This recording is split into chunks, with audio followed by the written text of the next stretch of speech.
Multispektrális kamerával most itt a szőlőkben tápanyag ellátottságot vizsgálunk, illetve a kórokozóknak a jelenlétét nézzük a szőlőben. Azt a célt szolgálja, hogy növényállapotot elemezzünk. Ugye egy jó multispektrális mérést követően detektálhatóak a növénynek a fertőzései, detektálhatóak a termésbeni különbségek, tehát akár soronként vagy akár táblánként észre tudjuk venni az eltérő zöldtömegindexet, vagy NDVI kép alapján tudunk detektálni különböző fertőzéseket, kártevőket, rovarkártevőket, növénystressz állapotot tudunk elemezni, illetve tudunk segítséget kapni még az ültetésekhez is, meg az ültetési tervekhez is, tehát akár a talajnak a minőségét is lehet egy multispektrális kamerával ellenőrizni.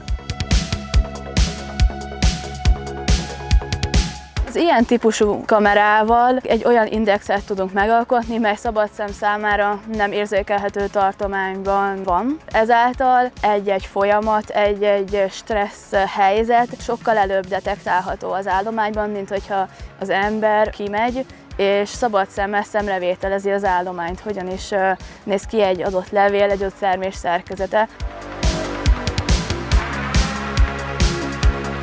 Annak ellenére, hogy most szőlőültetvényben vagyunk, ezt a multispektrális kamerát szántóföldi kultúrákban is használhatjuk, például asszály, illetve egyéb stressz helyzet felvételezésére.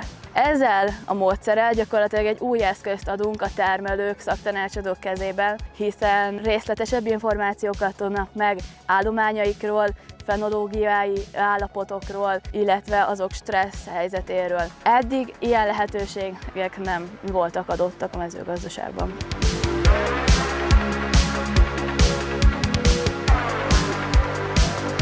Azt gondolom, hogy a multispektrális kamerának már most nagyon nagy szerepe van, és a jövőben ez csak tovább tud erősödni, de alapvetően ezek a multispektrális felvételek egy jó szoftverrel, mondjuk egy Pix4D szoftverrel feldolgozva, rengeteg inputot adhatnak a gazdálkodóknak a termeléshez, és az így készült felvételek, vagy szoftverrel feldolgozott felvételek már kompatibilisek akár a földi gépekkel, akár a permetező drónokkal, illetve megvalósítható belőlük a differenciált kijuttatás és a foltkezelés is.